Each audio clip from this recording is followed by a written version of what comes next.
Hey guys, it's Tart week at Jules Cooking and it's a big one. We're going to begin with this lovely fig and chocolate tart.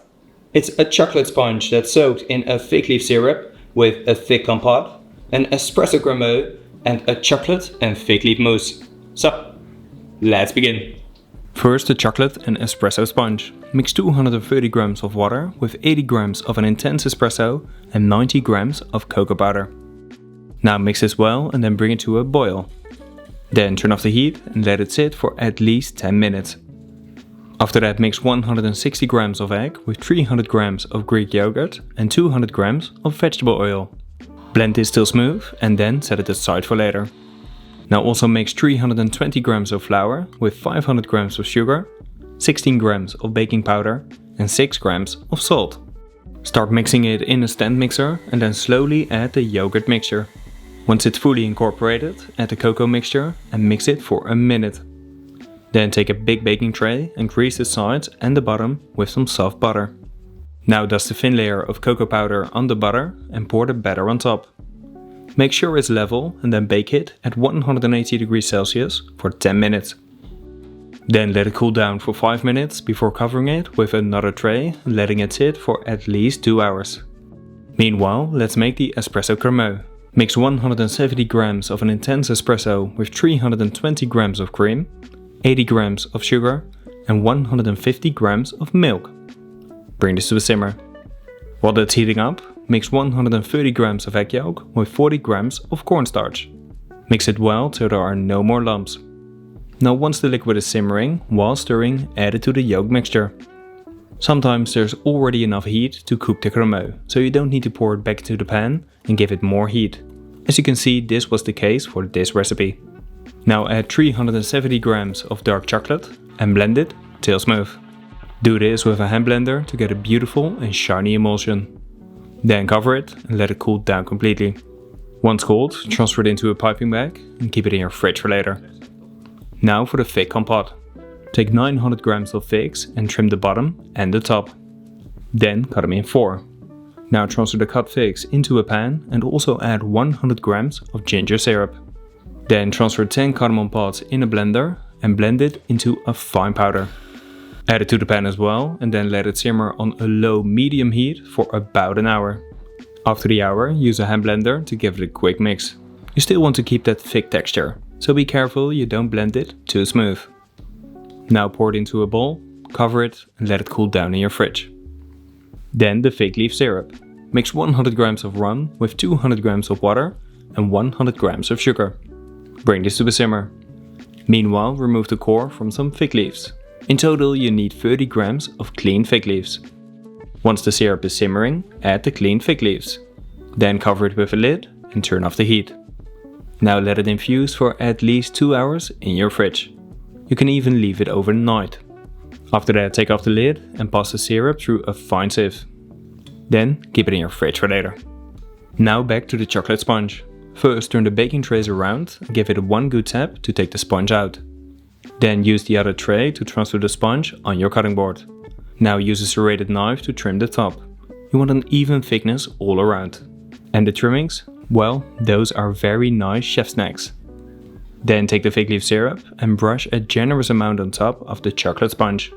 If you have really big batches, using a blend sprayer will be a lifesaver.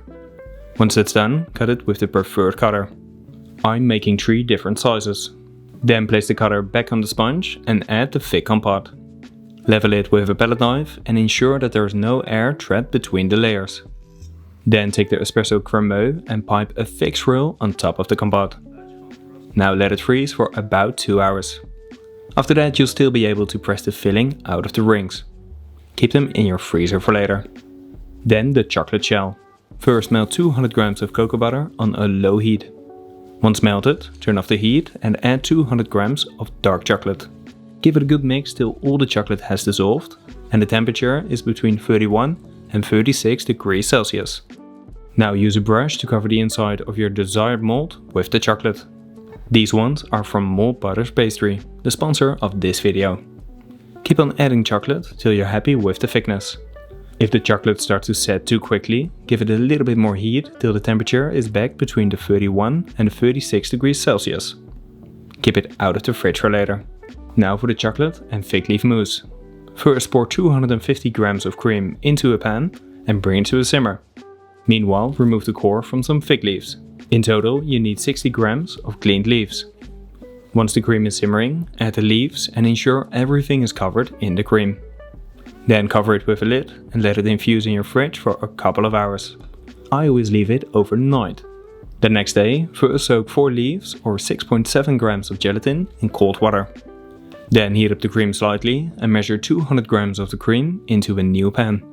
Bring this to a simmer and then dissolve the gelatin. Now turn off the heat and add 360 grams of dark chocolate. Mix it well till smooth and then set it aside for later. After that, mix 100 grams of sugar with 40 grams of water and heat this up till the temperature is 118 degrees Celsius. Meanwhile, pour 180 grams of beaten egg into a mixing bowl and start beating it. Once the sugar has the right temperature and the eggs are fluffy, slowly add it to the bowl and keep on beating till it has cooled down. This takes around 5 to 10 minutes. While it's cooling down, start beating 400 grams of cream. You always want to beat from your wrist and not your whole arm, otherwise you'll already be tired after a minute. Now the consistency needs to be like a thin yogurt. Set it aside for later. Then once the eggs have cooled down, add the chocolate mixture to the bowl and then while mixing, add it to the whipped cream. Fold this together till it's an even and airy mousse. Now divide the mousse in your chocolate covered molds and gently press the frozen interior in there. Then cover it with some more mousse and level it with a palette knife. Also freeze this till solid. Then for the chocolate sablé, pour 350 grams of flour on your worktop and use the bowl to make a well in the middle. Fill it with 45 grams of cocoa powder, 130 grams of icing sugar, 45 grams of almond powder, 230 grams of butter, 60 grams of beaten egg and 3 grams of salt. Now mix this till all the ingredients come together and then knead it till it's a nice dough. Once it's an even dough, directly stop mixing to prevent too much gluten from forming. Then cover it and let it rest in your fridge for at least 1 hour. Now dust some cocoa powder on your worktop and roll out the dough till it's around 3 mm thin. The dough needs to stay as cold as possible, so try to work as fast as possible. Once you're happy with the thickness, cut it with the desired cutters. Then carefully place them on a perforated silicone sheet and place another sheet on top. Now bake them at 170 degrees Celsius for around 15 to 20 minutes. Then let them cool down completely and keep them dry and covered for later. Now the caramelized hazelnuts. Begin by cutting 100 grams of hazelnuts in half. Then mix 100 grams of sugar with 150 grams of water and bring this to a boil. When it's boiling, add the hazelnuts and then let it simmer on a low heat for 5 minutes. After that, take them out of the syrup and spread them on a tray. Let them cool down for 20 minutes. Once cold, deep fry the hazelnuts in some frying oil that's 160 degrees Celsius. Keep on stirring to prevent them from sticking to each other.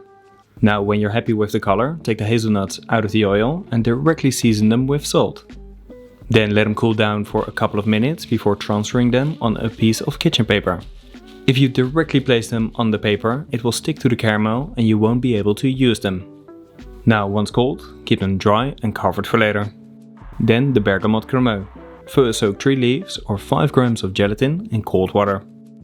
Now cut 4 bergamots in half and juice them for 200 grams of juice. Always pass it through a sieve to ensure no seeds fall in. Then add 150 grams of sugar and while stirring add 300 grams of cream. Bring this to a simmer.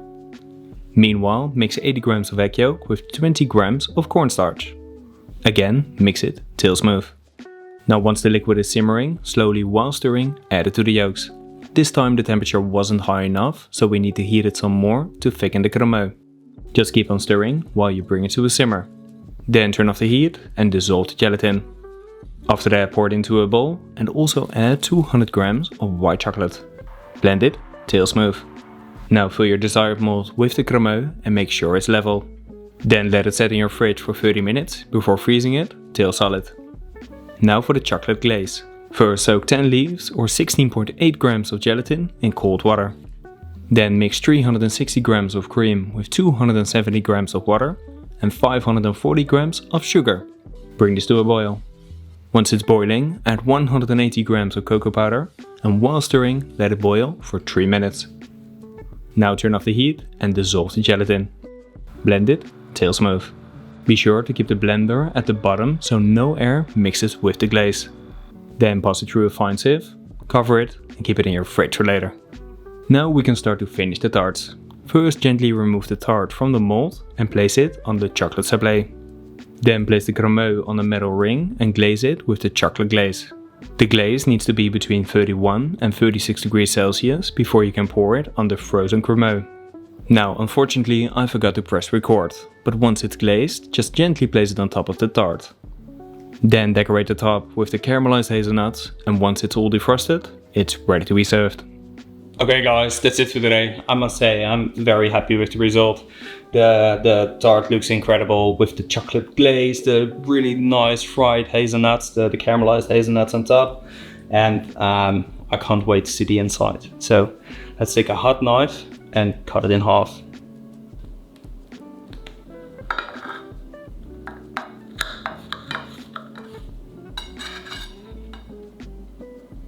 Yeah, just look at those beautiful layers, and let's cut a little slice off. Let's have a little taste.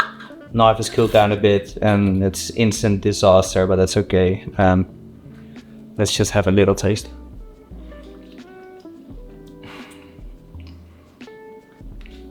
That is so good. The rich chocolate with the thick compote, the little note of the calamansi, and then that sponge with the fig leaf in the mousse, the glaze, a crispy hazelnut and the crispy shell of the chocolate. That is to die for. Now, I hope you have enjoyed the video. Please let me know in the comments what you want to see next. I'm gonna upload the next video quite soon, couple days, and it's gonna be an apple and tea tartelette. Very excited about that one. So be sure to subscribe if you don't want to miss it. Like and share the video, and give me a shout out in one of those buttons that YouTube created. I keep forgetting the name, so sorry about that. But until next time guys, bon appetit.